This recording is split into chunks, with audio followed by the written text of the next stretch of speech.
Good afternoon, kids. Dad here. It is Sunday afternoon, April 26th, 2026. It's coming up on 3 in the afternoon. Boy, oh boy, has it been a weekend. I wish I had something profound to say, but maybe I just need to vent for a minute or two.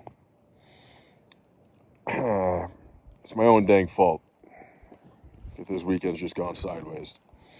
Saturday morning, I prayed, and I prayed for God to let me be of service. Part of my morning prayers were just, all right, God, I'm here for you, present. What do you need of me today? Let me be of service for you. And boy, did he have a wild one for me.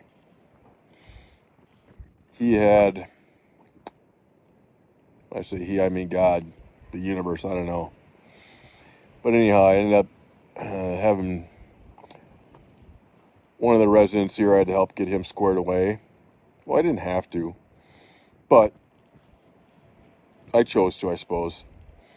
But I helped him get squared away because he's going to be raising the flag at the Twins game in September. And I had submitted him for that to a gal I know down at the Twins organization. And I had to sit and fill out some of the stuff to submit for the bio. They're going to read it over the intercom and whatnot. So I had to sit with him for about 30 minutes and kind of get out of him a coherent bio they could read over the intercom. And, it was actually kind of nice. It was cool. John kid down here has been doing the right thing.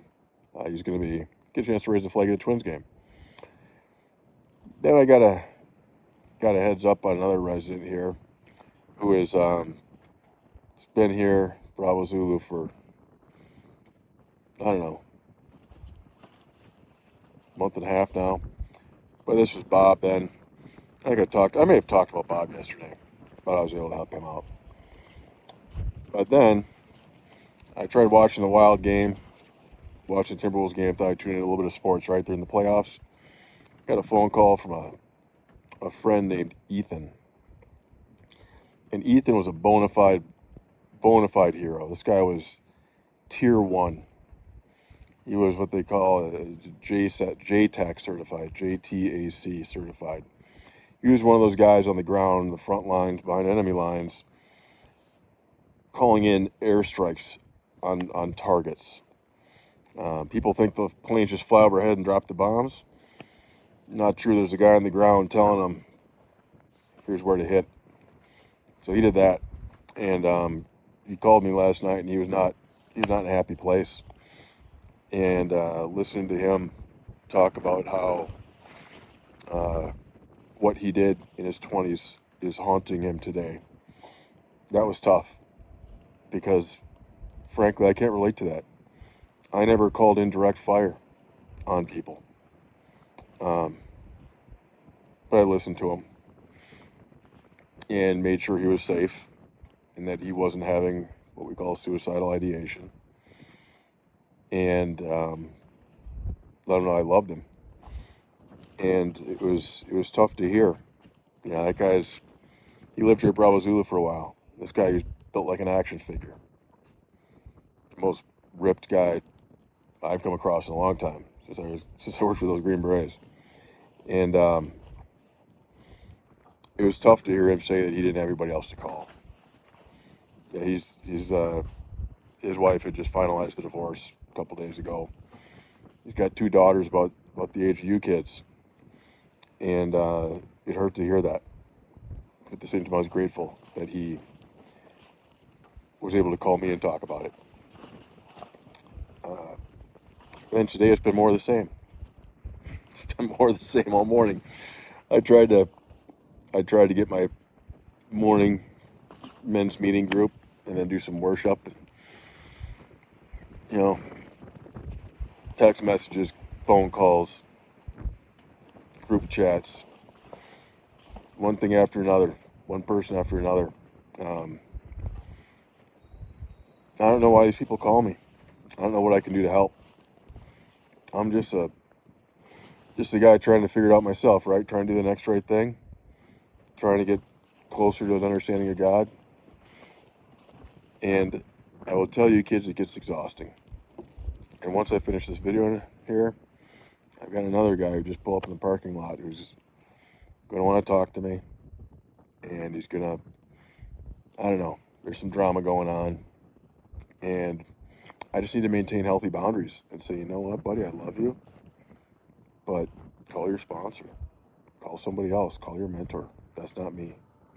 I have my priorities. My priorities are God and what I call sobriety.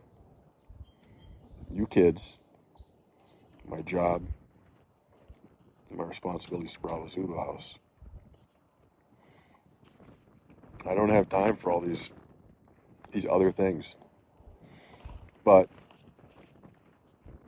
shame on me for not recognizing and thinking, well, I prayed again this morning and prayed to God. I said, all right, God, I'm tired.